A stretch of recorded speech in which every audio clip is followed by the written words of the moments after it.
Yeah, that intro is dope. All right. Greetings and welcome to the 5th movie night extravaganza takeover of This is Revolution podcast. My name is Forrest Miller, the host of Movie Night Extravaganza. Tonight, we'll be talking about the 1976 Black Comedy Network, which is a satire of the increasingly corporatized and consolidated world of ratings-based news. Of course, gotten way worse since 1976, but it was directed by Sidney Lumet and written by Paddy Chayefsky. In this film, a news anchor named Howard Beale, played by Peter Finch, is fired by his best friend Max Schoonmaker, played by William Holden, after his ratings slide into oblivion. Howard Beale realizes his life has been worthless and declares he's going to kill himself on air. After being talked down, Howard Beale declares on air that he's sick of the bullshit, which becomes an incredibly popular articulation of popular rage. Of course, kind of a meme, an early proto-meme moment. Howard's newfound popularity and breakdown is cynically exploited by the programming chief, Diana, played by Faye Dunaway, who believes that the network has struck gold. Now, before I bring in the panelists for this evening, I'd like to remind you to like and subscribe to both This is Revolution podcast and my channel, Movie Night Extravaganza. You can also support Movie Night Extravaganza on Patreon, where you get access to all kinds of amazing discussions and interviews. Links are all in the description. So without further ado, let's bring in the crew. Conan Neutron, host of Protonic Reversal and frontman for Conan Neutron and the Secret Friends, and now co-host of Movie Night Extravaganza. All right, keep it going, folks. Keep it going. Wow, yeah, there's gunplay involved now. Okay, this is apparently they just tried to shoot Gerald Ford.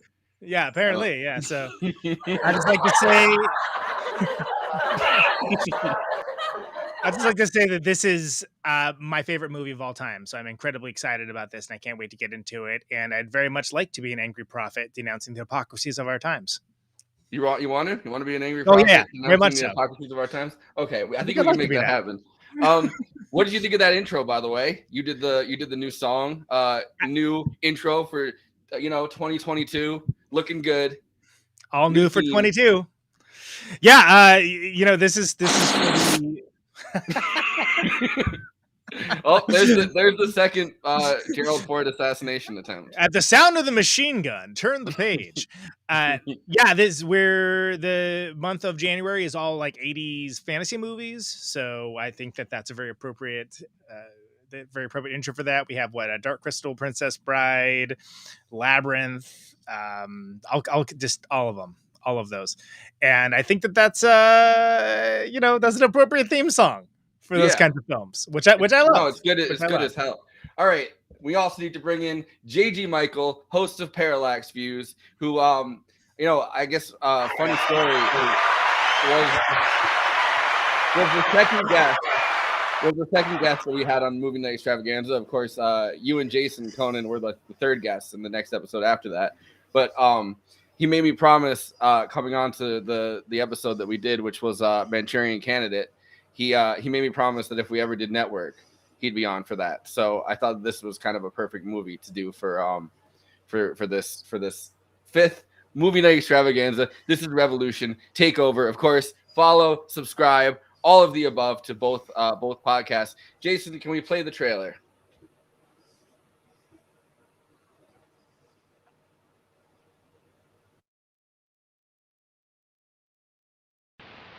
Wrong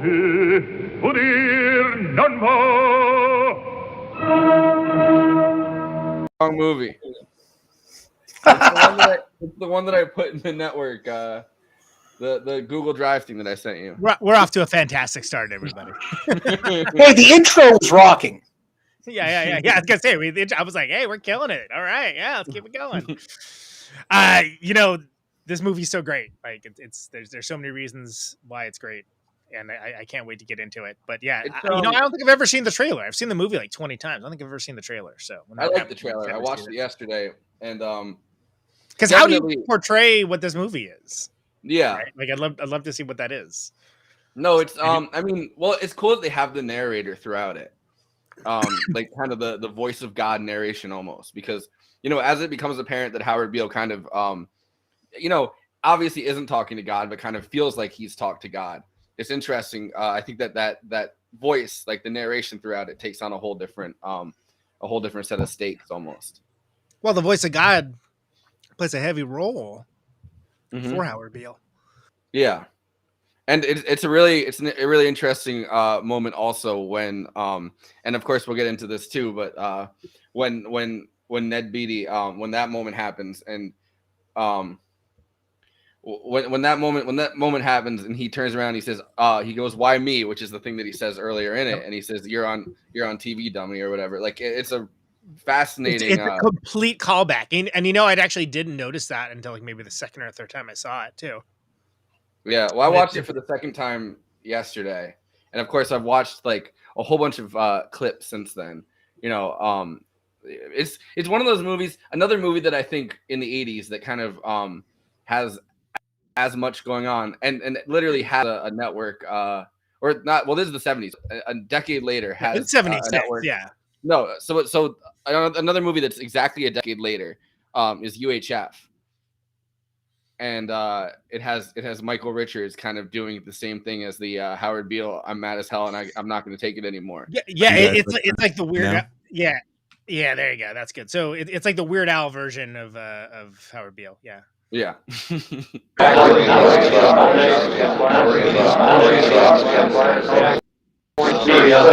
And now, the distinguished television commentator, Mr. Howard Beale. Ladies and gentlemen, I would like at this moment to announce that I will be retiring from this program in 2 weeks' time because of poor ratings. Since this show was the only thing I had going for me in my life, I have decided to kill myself.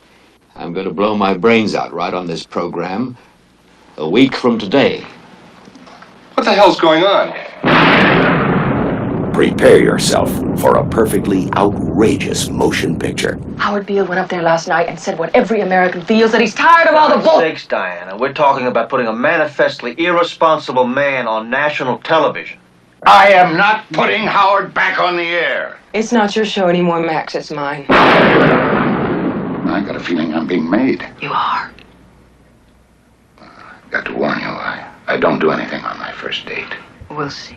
I want a show developed based on the activities of a terrorist group. Well, Ahmed, I want to make a TV star out of you. Just like Archie Bunker. You're the #1 show in television! We're number one! There is no America. There is no democracy. There is only IBM and DuPont and Exxon. And you have meddled with the primal forces of nature. And you will atone. Am I getting through to you, Mr. Beale? Why me? It was your own television, dummy. Ladies and gentlemen, the Network News Hour with Howard Beale. I want all of you to get up out of your chairs. I want you to get up right now and go to the window, open it, and stick your head out and yell, "I'm as mad as hell, and I'm not going to take this anymore! Things have got to change." How many stations does this go You've out got to at? get mad! You've got to say... I want you to get up right now. Go to your window, stick your head out, and yell, "I'm as mad as hell, and I'm not going to take this anymore!" Are they yelling in Atlanta here? Are they yelling in Atlanta, Ted? I'm mad as hell! I'm not going to take it anymore!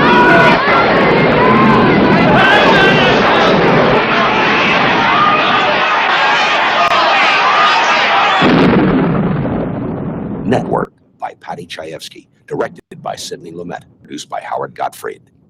Hell yeah. Television. I'd go see that will movie. never- Although with all the like focusing on like the thunder and lightning, it makes it seem like more ominous in a way different way than the actual movie is ominous. But Yeah, I agree with that. So I wanted to start at the beginning, I guess, though. And I think this movie, I mean, the reason that it feels so prescient, or it feels so kind of predictive of our current moment, is obviously that we're living in this age of neoliberalism, which kind of this movie is obviously made at the neoliberal turn. And I think the media is a perfect thing to focus on because, you know, everything is based on metrics, you know, how much money someone's making, like even things that aren't going to make money, like public schools. And I think The Wire is a show that really, really portrays this well. But like, you know, it's all about metrics. How many kids got an A? How many kids, you know, who's passing, who's not? How many kids are going to graduate? And I think that, you know, starting this movie off with the grand old man of news with a HUT rating of 16 and a 28 audience share. And then it says, you know, over time, he fell to a 22 share. And then, you know, his wife died and he starts drinking and he falls to an 8 rating and a 12 share. And he gets fired over that. Is kind of showing in a really, you know, I think the news media, the ratings-based news, like these news corporations are a perfect way to show that kind of every part of your job performance, every part of your life is kind of now based on these metrics. And these metrics kind of, in this case, obviously is the audience. In other cases, it's, you know, how much do you sell of something, but it's all based on numbers. And like, it's this obsessive neoliberalization of everything where, you know, all of a sudden you're not a person anymore. You're dehumanized the same way that they're touching on in this movie. And suddenly you're just kind of a series of numbers. Well, I think I've been doing a lot of talking, so we should probably hear from J.G. Michael, but I just think it's amazing that the news didn't used to be something that had to make money. It was the news. You lost money because it was the news. Yeah. And this is not only marks the beginning of that change, it accurately predicts the you know, infotainment, opinion, industrial complex, and the news as entertainment, really, like news as entertainment. And it all started with caring about the ratings. By the way, yes, it is the Better Call Saul thing, and that's they advertised it like pretty heavily in the first episode. I remember when the premiere of Better Call Saul comes out, and he goes, "You will atone," and then after that, the reaction to that, he's like, you know, Ned Beatty in Network, and everyone looks at him blankly, and he's like, "All right, whatever," and storms out of the room. Right, as if I needed another reason to be hooked into that show. I was like, hell yeah. They're like referencing my favorite movie of all time. That's awesome. Saul Goodman as a character, I think, is an amazing character to kind of be obsessed with that movie, right? Because he's someone that's not a TV personality in that show, but he is someone that knows how to use TV to manipulate people. And throughout the course of Better Call Saul, he becomes obsessed with, you know, his lawyer. Like you can assume maybe that, you know, they're trying to show that he's the first lawyer to kind of do that thing that all lawyers kind of do now, where they're ambulance chasing on TV. The TV ads, yeah. Everyone's got their local lawyer that has the ads on the TV. It doesn't matter where you're at. They have like the jingle, like whatever. The first time you see him on Breaking Bad is when he's on TV and he's like, "Did you know you have rights? Well, you do, and the Constitution says so too." Yeah, right. So I was gonna say, in relation to the media critique that Network is making. One thing I was telling you, Forrest, the other day was I think it's always important to realize that I think Chayefsky, the writer of it, as someone who was involved in Hollywood, was sort of seeing what was happening with news media at the time. There was a sort of process of infotainment happening as he was writing it. You had figures in the 60s like Joe Pine, who were based out of California, creating what is known as combat television. In other words, what would later become Jerry Springer, Morton Downey Jr., and then, you know, ultimately evolve into what we have with, you know, Alex Jones and Bill O'Reilly and the 24-hour news cycle. And I think Chayefsky was very aware of that. And also you had things like the Vidal-Buckley debates, which there's an interesting documentary about it from 2015 that examines how that debate in 1968, the ABC did in place of the DNC convention. That debate was so heated and you know, it was sort of like trading barbs and more of an insult fest. Although I think, you know, I like Vidal a lot, but it was an infotainment sort of spectacle. That's the famous one where he calls. Is that the one where he calls Buckley a crypto Nazi and then Buckley? Yeah, and it was a big rating success because it was such a spectacle to see that big fight between the two. You know, with the crypto Nazi barbs and all that. I actually have Jason has a clip of Paddy Chayefsky talking about this exact thing.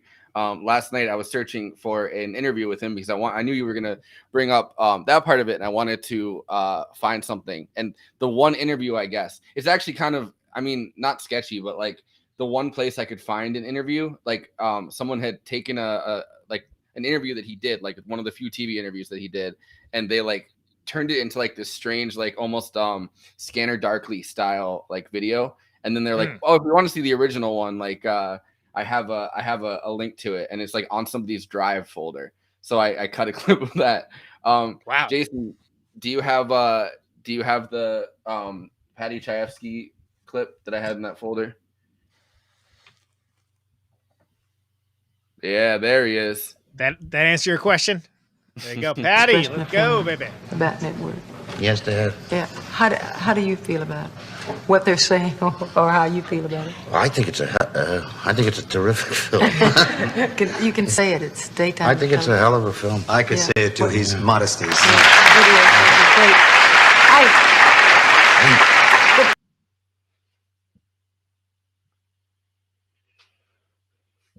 In network. Well, it might be having buffering. Thank you. Well, you know I feel that way. But the thing that I want to know is, everyone has an opinion of what you're trying to say in the movie. What are you trying to say? What kind of statement? Well, I think what I'm trying to is, how do you preserve yourself in a world in which life doesn't really mean much anymore?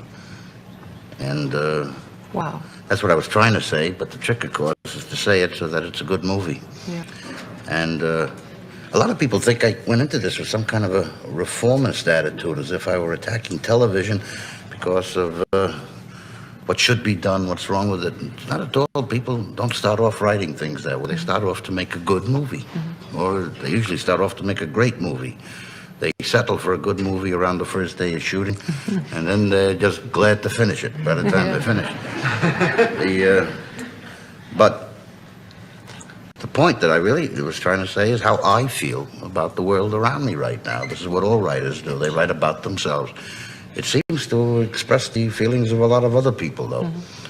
Yes, the dehumanization is the aspect that I touched on in the intro, and I think that's it is without our control from our functions. I also got a feeling, Paddy, in watching the film, that we were so controlled by mechanics, by numbers, by demographics, by machinery dictating what, it isn't especially only that. in television. Most of the people who maintain that network is a brutal attack on television are only looking at the tip of the iceberg, aren't they, really? Well, it's not a brutal attack at all. In fact, I don't think most of the people who have called it a brutal attack, that many people died. It's just a few people in the networks. After all, it's a satire about television. You know, and it's a very funny picture. And most of the people I know, I heard, for example, at Channel 7, Goldenson and Elton Rule both adored the picture. Dave Tebbutt adored the picture. A lot of people at NBC adored the picture. CBS, I'm not too sure about. They're a very image-conscious network. Oh, really? It's a big eye. Yeah. Don't forget. But it talks about... But it isn't a brutal attack, really. It's, I don't think so. It's murderous, but not brutal. That's right. Painless. But that murderous can be... It's not really an attack on television. You feel it was an honest observation? Otherwise, I don't think it could spew forth from you. It's true. I mean, if anybody tells you it's not true, it's true. Every bit of it is true. That's really kind of frightening. That's what they say. They say it isn't true. It is true. It deals with the news operation and how it is manipulated. That scene with Ned Beatty is true? That's what's so. Oh, my God. That's kind of scary. The thing that people, you know, we all talk about ratings like it's some kind of a game, you know, there's sort of a World Series that the networks play. At the end of the year, hey, I'm the champ, that ABC's the champ this year. Ratings is money. That's all ratings are. 1 point in the ratings is millions of dollars. I think they're getting, what, $150,000 for a commercial minute of time now? In a prime time show at 7 minutes, that's $1 million for one show of income that comes into the network. Now you're talking about a multi-million-dollar industry. Right. As big as steel, as big as electronics. It's an enormous industry. And right now it's an industry dedicated to one thing, profit, and the only responsibility they have is to their stockholders. The interesting thing... I think is worth knowing, that what you see on television is what's getting money for the network. And it's not true. What the stuff you see, television is a great entertainment industry. That's what it is. I think we do entertainment on television better than any place in the world. I mean, that's what television is for. You're bored, you want to enjoy yourself, you want to be amused, you turn it on and you have a good time. But unfortunately, it has a power that transcends anything in the world today. It has a power that that deals with the fact that 95% of this country is television saturated. That means 95% of our people get their information from television and television only. Yeah, and just Could I add something to that real quick? Yeah. Yes. I just wanted to say, Hey, Patty, can you add something to? Oh, Patty's gone. It's so fascinating because I was thinking while watching that, it was only a few short years later that we ended up with the Reagan presidency, right? And I mean, I mentioned Gore Vidal earlier. He wrote that great essay about Reagan's ascendancy to the White House. Said, he's sort of like the ultimate TV president. And I've talked to people that actually interviewed Reagan before he was in the White House that sort of said the same thing, that he would dodge questions. He was more interested in spectacle than debate. John Barber, who interviewed him for a TV show in California, actually relayed that to me at one point. And I think it's interesting that only a few short years later, we really do get the ultimate Hollywood president, or the ultimate, TV-friendly president. Well, I think that, Reagan's kind of the ultimate Hollywood president, right? Like the golden age of Hollywood. Like he reminds everybody. I was listening to Blowback today, and they're talking about, how like there's kind of the roast of like this, or no, actually I was listening to I've listened to so much stuff in the last day that it's saturated my mind. I was listening to The Invisible Bridge, and and they made the point that nostalgia had the Rick Perlstein book, and they made the point that nostalgia has crept over everything within this time period, late 70s, early 80s, that that kind of by the time Reagan takes power, people kind of are craving this they're craving this this feeling like Dean Martin's on TV with Reagan, like Jimmy Stewart's on TV with Reagan. Like there's all of these different all of these different figures that had been in the golden age of Hollywood, and people are I think you even see it in film, right? I mean, think about when Network came out, and then what came out after Network. Movies like Star Wars. And I like Star Wars as much as the next guy, but it's a very different kind of film. Spielberg movies, I think, are different from something like Network. And yeah, I think as we headed into the 80s, people didn't want to have these, questioning the sort of status quo type movies. So the point that I was going to try to make is that Reagan's kind of the perfect golden age of Hollywood president at a time when people kind of needed that, right? Or felt like they needed that. Like they needed this reassuring, calm, grandfatherly figure to be on, to be in front of them and say, don't worry, I have control over this. It's okay to be patriotic. It's okay to not be obsessed with because throughout the Invisible Bridge, we're returning to optimism and none of this. And throughout the Invisible Bridge, Rick Perlstein makes the point that kind of Reagan was the only person that was willing to defend Nixon throughout the entire Watergate scandal, and the people around Reagan were like, no, you can't do this. You can't keep defending Nixon. And he's like, he had the 11th commandment, which is you don't talk badly about another Republican. So he kept doing that for a really long time. And I feel like Trump coming into it's interesting watching Network after the Trump era, because I feel like Trump is the perfect reality TV president. You know what I mean? He was the reality TV star president, and Reagan was the golden age of Hollywood president. And it's interesting to see there's definitely a through line, and there's a through line I think that's really well tracked before its time by something like Network, where they're kind of looking at the point of TV, and people really want someone to say what they're feeling, the anger of it. And this is the second generation, the TV generation that Faye Dunaway represents in this movie. And it's the ultimate, I think, the ultimate realization of that is the Trump presidency. Yeah. Okay. So that's a lot. Yeah. This. Okay. So there's like 15 different topics to talk about, and I'm trying to think about which one to even approach. But let's start with the fact that we saw a really cool speech by Paddy Chayefsky. This is one of the few movies where the writer is just as important, if not more so, than the director. More so, I'd say.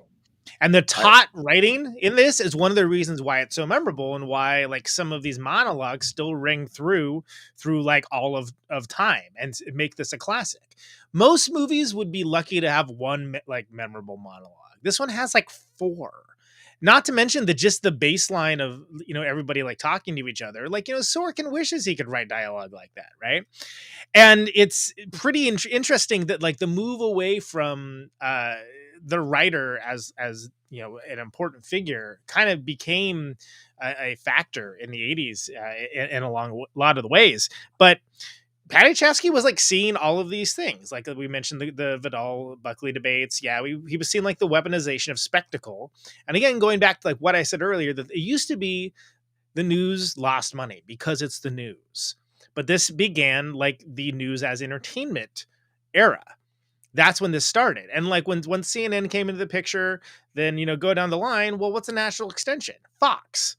Then Fox turns into, you also get MSNBC, and then you have like warring talking heads. You have the threat down over on one side, and you have Russia on the other. And the whole thing is just, a narcotic to keep people hooked on whatever they're pushing next. And this movie is incredibly prescient because it pretty much forecasts all of that. And up to including some what were considered like darkly sardonic elements of like, well, they're going to give like, the Black Panthers a show. And it's going to follow Howard Beale's and this and that. Things that like at the time were like, that would be hilarious if that happened. And now it's like, that's probably on a cable station somewhere, as long as it's been commodified and neutered and made sure that like nothing actually that dangerous gets out there. What this movie shows more than anything else is the commodification of dissent and rebellion, which it takes something very pure, which is a humanistic expression of absolute rage, a howl in the wilderness with a preacher with a gun in his hand sort of mindset. And then they managed to make it like the Arsenio whoop. When they show the later version of the show and they're like, hey, everybody, what time is it? We're mad as hell and we're not going to take it anymore. Like they turn to it like, it's like, no, you're missing the point. You're missing the point of all of that. But it's so perfectly done because you're like, oh, God, they did it. They did it. And the idea of Vox Populi, like the voice of the people being like just another commodified spectacle within this. It's a segment on the show. Yeah. But I mean, I guess if you guys want to talk about Reagan, we can talk about Reagan too. I don't think that's remotely as interesting as this movie, but I think it ties into the zeitgeist of like, look at 76 to 80, right? You had Carter. Carter's a complicated figure. I think the left often misunderstands a lot of what Carter did, but you had a bunch of scary shit happening. You had a bunch of things like, the hostage crisis and stuff like that Reagan's treacle of like morning in America. Hey, weren't the 50s great as long as you're a white dude like me? That was something that was alluring to people. You don't have to think that hard about it. And that was a real thing in the national sentiment after like these gas price hikes and, OPEC and whatever. Like, so, and again, context is everything, right? And some of this stuff I was real busy being a baby for, so I didn't exactly have all the context. But I think it's notable to like look at like the larger picture of it, and that like, there's a real reason why the 80s fell into nostalgia and why the yuppies basically completely betrayed all of their 60s roots for rebellion because. What is it? I didn't sell out. I bought in, like whatever. I can't remember what the phrase is, but anyway. That's enough. I think hitting on the Carter point is really interesting because if you read the Rick Perlstein books, which I referenced, we'd like to welcome our sponsor, Rick Perlstein, by the way. Thank you. No, but I mentioned, well, they kind of track this. They're kind of tracking like the mood of the times, right? Like Watergate and where it goes from there. And I think the way that Rick Perlstein writes about Jimmy Carter and kind of chronicles Jimmy Carter's rise is related to, but kind of opposite from the Howard Beale thing. And it's interesting that it's kind of happening at the same time in the sense of this movie comes out, within a couple weeks of the 1976 election. being over. So they couldn't have, I mean, you know, Paddy Chayefsky or, you know, Sidney Lumet, like they couldn't have known that this was going to be what happens because, you know, they had written it long before that. But there's the idea that, you know, people are so burned out by Watergate, so burned out by like the Church Committee, and Frank Church had run for president, you know, twice within this period. Like it's just so burned out with realizing that the government had completely failed us and there's no solutions. And, you know, every time that someone tries to do a solution, they uncover more shit. Like, you know what I mean? Like the CIA, like for the first time realizing what the CIA has done, for the first time realizing how failed everything really is, Watergate. And I think Carter takes kind of an optimistic tone, but at the same time, like the whole I promise I'll never lie to you promise that he makes during that 1976 campaign. But at the same time, it's kind of a similar thing, right? Like people want honesty. People want that pure honesty. People want that rage, or at least their feelings, their feelings confirmed by somebody in a position of power where it's like, no, this is really fucked up. And I understand it's really fucked up. And I think Carter leads to an age of kind of, at first, complacency, where it's like, all right, well, this is at least a new person, a person that's promised on TV that he'll never lie to me. Let's vote for this person in a massive, you know, wave. But instead of Ford, who's the person who literally like pardoned Nixon. But, you know, I think that there's a channel to that. Like there's a channel to kind of people wanting someone to express the popular rage, whether they know what to do about it or not. And then you hit Howard Beale. Well, people, like, yeah. I was going to say real quick. I mean, I was thinking about this movie in terms of Watergate and, you know, some of the commentary of the day's comments about Watergate. And one thing you hear in a lot of the commentary about Watergate, I think even Gerald Ford used the term a national nightmare to describe Watergate. And Irving Kristol, Bill Kristol's dad of all people, wrote a whole article called The Nightmare of Watergate, where he talks about, you know, how are Americans, how are we as a people supposed to be operating in this kind of world where we can't even trust our government and they act irrationally and in ways that are against our core values. And it really, I think, inflicted a sort of psychic trauma in a way on the American mind, you know, the American psyche. And I think that looms large over the Carter years and this film.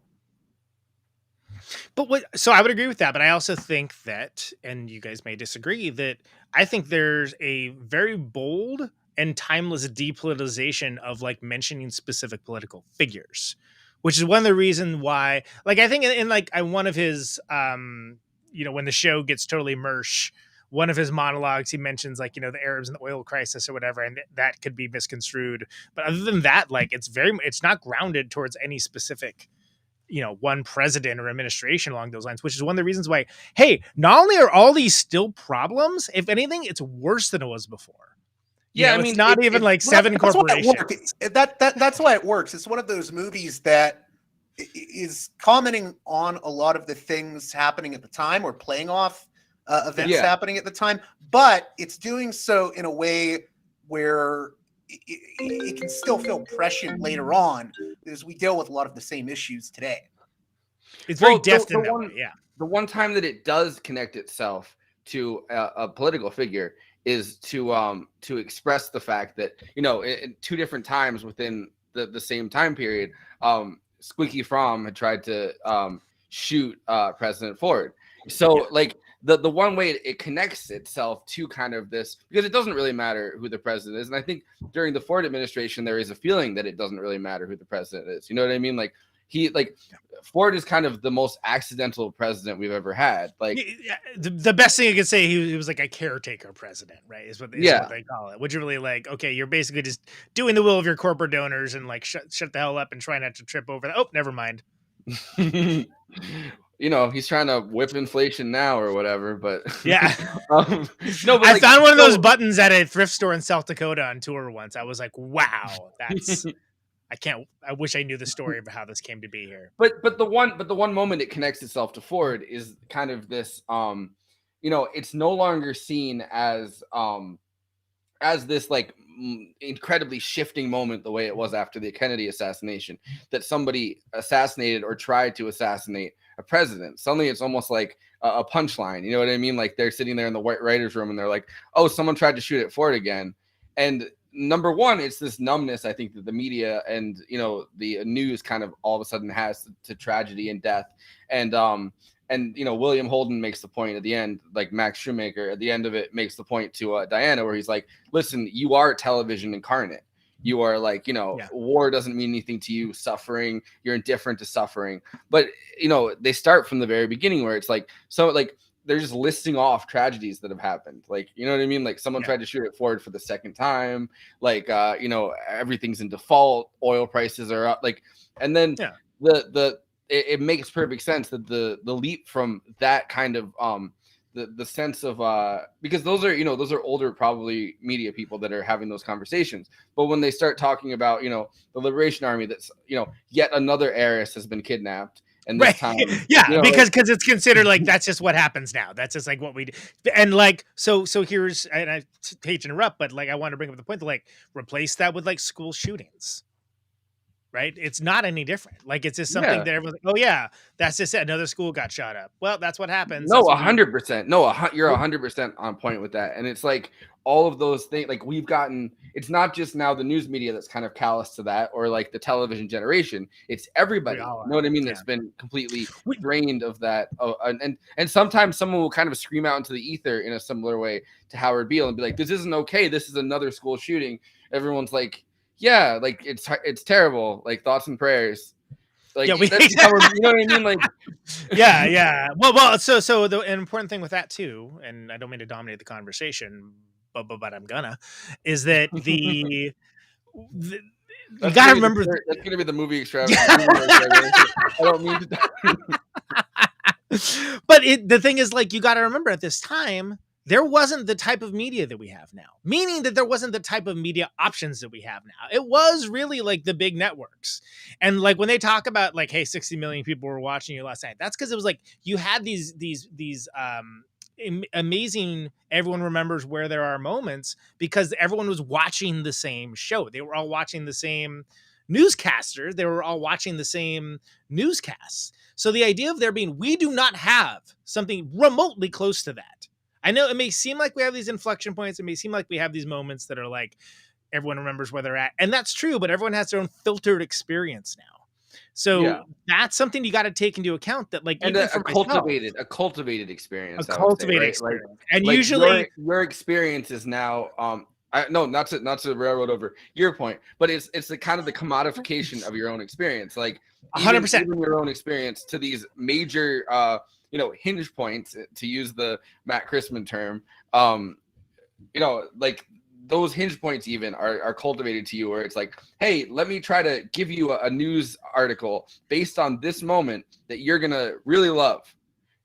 Well, and I don't know if you guys have had this or not. I have literally seen, for breaking news events, I've seen memes and hot takes before actually finding out about the actual events, which I find absolutely horrifying. But that's like standard issue now.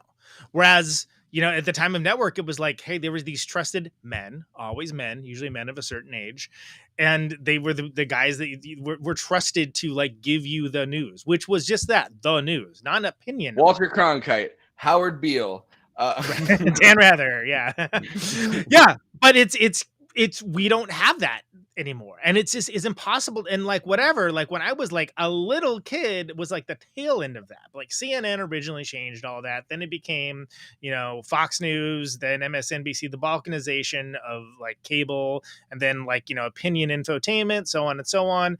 And the thing is, all of those things divided up the audience to the point that now you have like everyone's YouTube shows. You could like just sit there, get all your news from like TYT if you wanted to. I was going to say, which I recommend more than CNN or I mean, between the two of them, of those your choices. One of the really interesting aspects of the movie to me is the whole subplot with the Mao Zedong hour.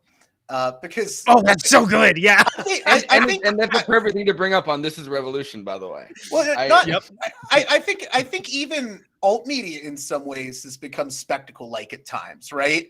All of it is. All of it is.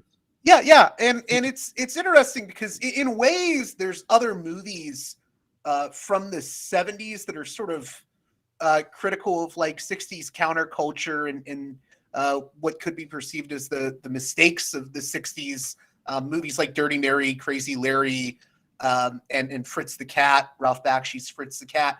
But this one is like really, to me, one of the penultimate critiques, saying, well, you could be fooled. Hey, JG, come on, say the line. Say the line. No, I wanted to just say Parallax. Yeah. Parallax. Well, any of the three. Well, I knew you were going to try to get me to do that. Yeah. Any of the three Pacula movies, the Paranoia Trilogy. This movie actually, it's weird. In a lot of ways, to me, it's one of the quintessential 70s movies because it plays off some of those movies I mentioned that critique the 60s hangover. And it also has the sort of paranoid thriller aspect to it that you see in those Pacula movies like The Parallax View and Clute and All the President's Men, Francis Ford Coppola's The Conversation. Conversation, which is on cable the other night, and I was like, hell yeah, Conversation. But it really takes a lot of elements from that were in the air in all of these different 70s films, and it puts it into one package. For me, it's one of the quintessential political 70s films. Well, and I don't want to spoiler alert for people for this movie that came out in 1976, but it's important to note that at one point they very calmly discuss how to deal with the Howard Beale problem, because they know if they fire him, one of the other networks are just going to pick him up and it's going to be their competition, right? So they start discussing, well, we can just have him killed. And they're just in a boardroom discussing it. Kind of a CIA kind of assumption, right? Like the church committee was kind of going on at the same time. And the moment that we've kind of realized, oh shit, our government kind of just assassinates people. And in the same way, but this isn't the government. This is a private corporation. No, 100%. That's what I'm. So it's all of a sudden it goes from our government can just assassinate people to like a corporation because they set it up. And there's another connection to the Parallax View. Right. It's in the plot of Parallax. Say the line. Anyway, but it's the same thing in the fact that you're removing a problem, right? So in this case, instead of like removing like the elected leader of a South American country, you're getting rid of your populist bummer, because at that point he's a bummer because he's just basically telling things exactly like how it is and people don't want to hear it anymore. The novelty's like worn off, right? And there's no hope to it, because the key, and I'm going to say this again because I think I mentioned it earlier, but it's when I was mentioning a lot of things, the key to Howard Beale's impassioned rants, and one of the reasons why, like for me, I still get chills when I open up your windows, go outside and yell, like get up out of your gamer chair. Turn off your gamer chair. Turn off your Twitch. Yeah, is that there's a deep humanism that Howard Beale is coming from. Like it's very easy to be like, oh, angry white man, great, who gives a damn? No, that's not it at all. This is a guy that literally in the first couple minutes of the movie, I'm gonna kill myself. I've got nothing left to live for. Like he's not. It's not hyperbole. He really not only believes it, he announces it on air, which is a great moment because the people in the control room don't even notice. They're just busy talking amongst themselves and producing a news show. And it was like, hey, do you see Beale said he's going to kill himself on air? What? He didn't say that, did he?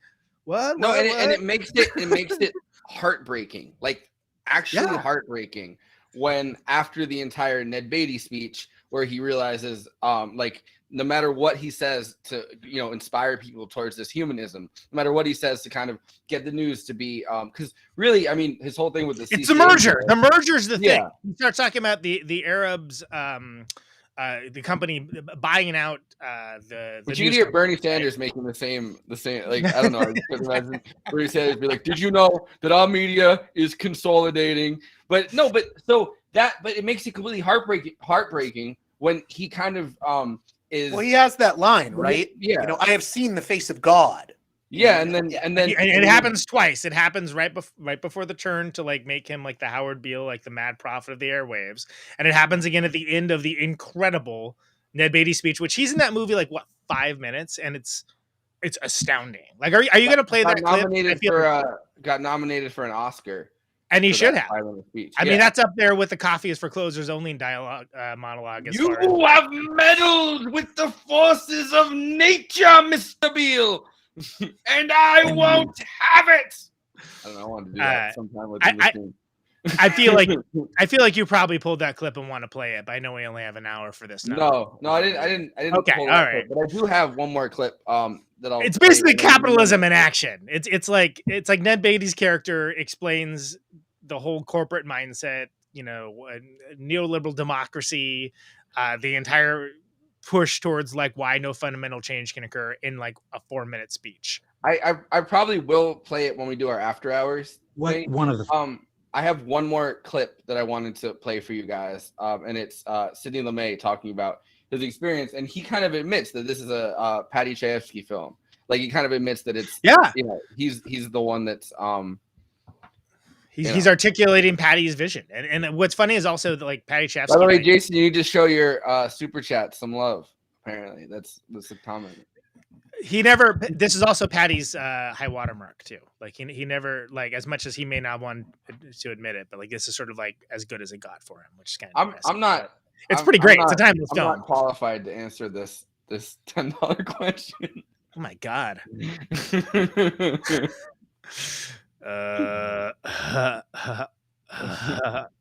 Words. I need to call. fascinating things about phone a friend. Yeah, Call my brother. phone a friend. he writes a character whose protest becomes a byword today. I don't even. There's absolutely nothing about it. There's no action from then on in. He only continues with something which began before he made that speech, because it's when he's still in his normal anchorman's clothes and when he's still comparatively sane that he says, I just got tired of the bull.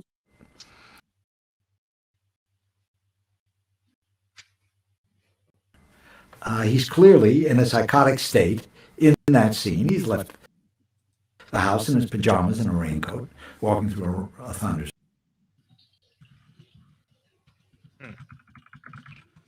That nothing changes in Howard Beale when he says, I'm mad as hell, I'm not going to take it.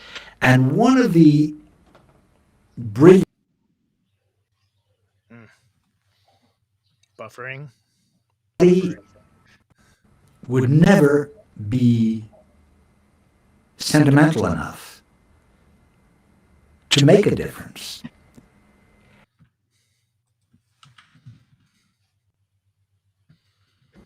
Which shot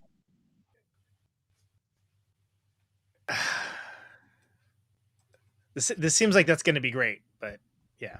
Anyway, so the cave. The thing about the cave is it's a study in contrast. I'll play that clip, I guess, when we go to the after hours. Yeah, that's fine. You guys want to take a crack at that super chat? I think it's interesting. I'm too rusty with all my philosophers, so except for the ones I like quoting. So my bad, y'all. I mean, I don't know. I definitely haven't looked into.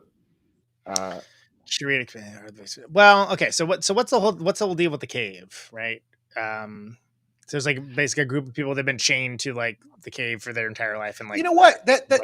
I was gonna say the curated experience. Who can call Ben Burgess and he'll answer? Because he won't answer. It's really interesting because there's that whole line where I think William Holden's character says to Diana, Faye Dunaway, her entire experience of the world, everything she thinks and does is based on what she has seen on television. She thinks everything is a TV plot, and also like, isn't it, and correct me if I'm wrong, guys, but isn't the thing with the cave is like that these people there in the cave, they've never known anything different than that, right? Like they've never known like a better life. They know anything from it. So it's sort of like a This Is Water situation, which is sort of television. Yeah, exactly. So, and again, I can't believe that, like, we're almost over with the show and we still haven't talked about how Faye Dunaway is the quintessential, like, I want to talk about that, but if I could for a second, for me, Faye Dunaway, she's the perfect. Wait, I wanted to get both you guys' take on this. Okay. I said this in my Letterboxd review. Letterboxd, a place for film. I feel like Faye Dunaway's character is kind of if this is kind of the story of a neoliberal turn, right? Like this is a moment in time. It's one industry. It's probably not seen as that by Paddy Chayefsky. But like, it's kind of the story of this neoliberal turn. Everybody's obsessed with metrics. Faye Dunaway's character is the perfect neoliberal subject. She does not exist outside of her work. She does not exist outside of television. She does not exist outside of like any of these like, and she says it throughout this, like, I'm kind of not good at anything, like, besides my job. Like, you know, like, I'm too all she She's thinks a about. career woman. Yeah. That's all she thinks about. Well, she's the perfect. So what I was gonna say at the end of what I was saying before was that she's like the perfect, like, just not evil, but just no moral code, like an absence of moral code PMC type. Just to use you know our friend's phrase, and like, but like, this is 76. So again, prescient in a way that you have like how different is Faye Dunaway from like Mayor Pete? You know, like, not that different, frankly. Well, the thing is, if the key to well, the she's movie, she's way hotter than Mayor Pete. Well, I mean, well, this is true.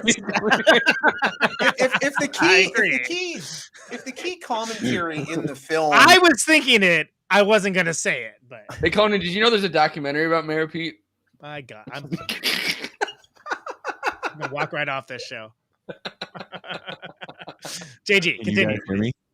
Can you guys hear me? The key commentary in the film is about dehumanization in Dad's here. Like hyper-capitalist society. God, is that you? Why let JG talk? That's what God is saying. Let JG talk. So if the key commentary of the film is about dehumanization, and Bill throughout the movie is struggling to say, stop dehumanizing yourself. In a way, the ending of the movie, which we won't spoil, but I'll put it this way. I mean, that's the movie's point. older than I am. Loses her humanity. Yeah, you ain't seen this bitch in 45 years. You ain't gonna see it now. So tell the ending. Well, tell the ending, JG. Don't be no punk, JG. Tell the ending. If they haven't seen this motherfucker in 45 years, they ain't gonna see it now. Hey, JG, can you say you're on TV, dummy? No. Be the voice of God. I was gonna say, did you guys ever? Are you old enough to remember Cheers, Forrest? Well, I mean, I've watched Cheers. Yeah. Yes. Well, you're like 12 years old. Me and Conan are old as shit. I found gray hair on my testicles the other day, so I'm old as shit. Oh. I didn't have cable as a kid, so I found like old stuff like Cheers on YouTube and was trying to watch that. Oh wow, that's a sad life. Everybody else is watching people get hit in the nuts, and you're like, "You guys see Cheers? It's this great show from the 90s." Will Sam and Diane get together or not? Yeah. But do you remember Kirstie Alley? Speaking of Faye Dunaway, do you remember Kirstie Alley's character on Cheers? Oh yeah. A very driven stereotype of the quote unquote 80s businesswoman that is only motivated by power. And she only wants a man that can put her in a higher position of power. And her character is often juxtaposed to Norm's character, who is kind of this downwardly mobile accountant, a very forgettable cog in the corporate machine. So where they both work in corporate America, they're the only ties in that show really to corporate America. She is this upwardly mobile female character, where Norm is a downwardly mobile, but he's zen about it. He's zen about his station. Like he's the proletariat hilariously enough in a show about a bar where nobody is allowed to drink because it's never. Have any of you guys been watching Secession? We got 5 more minutes in this show, and we're talking about unrelated TV shows. No, but Secession has Shiv as the character who, Tom Wamsgams, her husband, is, or later in the show, her husband is kind of trying to ingratiate himself into this corporate ladder, and she wants somebody far under her that kind of is gonna, within a power struggle, is never gonna challenge her power position, and so that's kind of a similar dynamic. But yeah, we only have 5 minutes left of this show. Well, Faye Dunaway's character is quintessentially an early PMC type, and in the way that like you can look at it as like the what is it, ambitious career woman, right? Was the phrase that you used throughout the 80s. Stereotype though, Conan? Would you guys call it a stereotype? I call it an archetype. I mean, this is a satire. So yeah. This is a satire, and I call it an archetype. And I think she's perfect. She's perfect in her. For me, I have to be honest. She's the best part of the movie for me, and I think she's amazing. The whole story of her amazing. losing any sense of morality by the end of it is sort of what I was getting at earlier. That to me is the heart of the film. You know, it's really terrifying to see what she's willing to do by the end of the film. It's completely subjective. Like what little morality there is completely out the window the second it turns the bottom line. Yes. Like everyone loves Howard Beale. They love commodifying the scent of Howard Beale. They love it until it screws with the merger. And in that case, like, no, we got a problem here. And then Ned Beatty gives the speech. And after Ned Beatty gives the speech, then it just becomes depressing. Oh, we don't like watching like him anymore. He's depressing now. So then they kill him. Well, two points to make, I guess. Better than him going to ABC, you know. I mean, I think 1 point, and rewatching Hypernormalization, which I'll talk about in the after hours, but rewatching that kind of definitely hammered this home for me. The idea that you know, when the Howard Beale character is just expressing the common rage, when he's kind of expressing this sense of anger, of powerlessness. And he's saying, you know, I don't know what to do about it. Like, I don't have an answer for everybody. But because, but you just get up out of your chair, yell, I'm mad as hell. I'm not going to take it anymore. And, you know, when he's doing that, they're fine to commodify it. The second it's met with collective political action, which is sending, I guess in this case, letters, phone calls and letters, right? Clumsy Gerald Ford a bunch of letters, and it stops a merger. They realize, oh shit, this is actually political action. This is people taking action and stopping our merger. And obviously, I don't think they would have stopped it if it was a rival firm or a different company. But like the idea that kind of this rage, this wall thrashing, as I used to call it when I was talking about Jimmy Dore, but like, you know, this wall thrashing kind of anger that doesn't do anything, but like it's kind of this new leftist mentality where you're just like, I'm angry and I need to tell everyone I'm angry. And did you know that, you know, all of these companies are consolidating and CCA fucking sucks and all of this sucks and I'm angry about it. Nobody gives a fuck. They're like, I'll commodify that. When it's like, hey, can you stop a deal that's happening right now? Here's the specifics. Take political action. That's when it freaks everybody out. Yeah.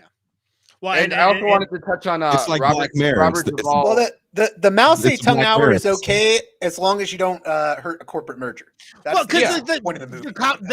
The ostensible Black Panther like representation of the like American Communist Party, like she's like, hey, this motherfucker's hurting my ratings. Like, well, she's Angela Davis. She's Angela Davis. She's specifically Angela Davis, but it's a super merch version. Like it's a version of like, hey, you're gonna make a whole lot of money doing this, and like it's nuts that like what's so great about this script is that it shows like how she still gives a damn about her message, but she's like, hey, we need these ratings to be good, otherwise the message isn't getting out and the party isn't getting this money. Well, that's not. At the end of it, she doesn't give a fuck about the party. She says the party isn't going to see any of this money, and she's literally just it's saying like it's pretty much saying that you're subsumed, right? Like anti-capitalist resistance. The machine eats her up. Whatever allegiance he had to like her actual revolutionary tactics and when that became a branding exercise. And I think that's but like she's on board, which is like, I mean, it's articulated as getting the fuck out of here.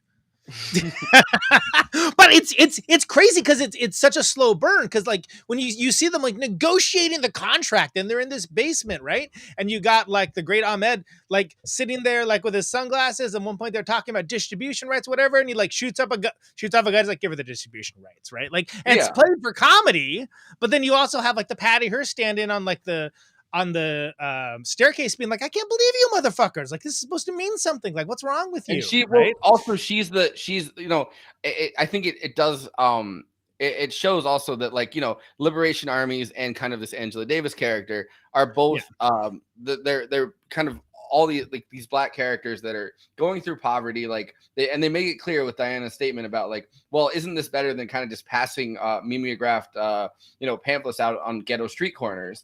And she realizes like, yeah, all right, so now we have a huge network to put our message out on. But by that point, it's the only person that doesn't really need any of that money is the is the heiress that's kind of been kidnapped by them and done the Patty Hearst thing where she kind of fully believes in the message, because of course she doesn't. She's just like a white heiress that could have as much money as she wanted. She's like, haven't you seen our film on the the class status of prisoners? And she's like, well, fuck that. And she's realizing that her distribution charges, you know what I mean? Like, as someone that's kind of stuck in this constant web where anti-capitalist resistance gets subsumed, but then at the same time, the only thing that can really actually piss off people like Robert Duvall, and I wish that we had talked. I mean, we'll talk about it, I guess, in the after hours, because we're a minute over. But this kind of almost godfatherization of corporate America, and I don't think Robert Duvall would have necessarily hit the same way if The Godfather didn't come out 4 years before that.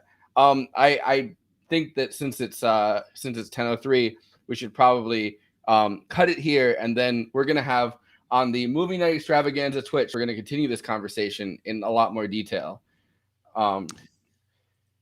And are we going out with the?